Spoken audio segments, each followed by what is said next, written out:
the scariest thing in my life. Oh. Woo. So tell us about Porto Novo. Oh. Amazing.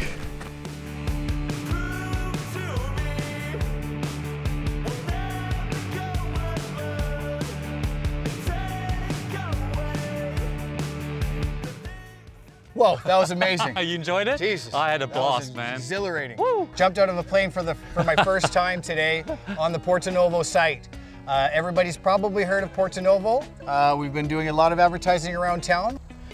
We wanted to tell everybody about the Buy a Home, Build a Home program that we're doing for every single unit that we're selling in Porto Novo. We are giving away a home to a family in need. And actually, this is where it starts, right? With all the soil around us right now. I mean, how many, I think it's millions of cubic tons of soil, but over $2 million worth We've got of... about $2 million worth of dirt that's going into this into this foundation here before we actually start building Porto Novo.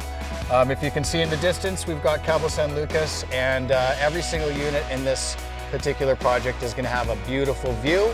We're also celebrating the road right from the highway that's going to be paved right up to Dewara, and the new sales center that we're going to be having right on that particular road, where you guys can come and get all the information that you want about Porto Novo. This is about giving back to the community. It's buy a home, build a home. We really feel very passionate about this, that we're going to be able to help the community, help those single mothers that have children with no homes. Let's do it! Come on over! Come and check out Porto Novo.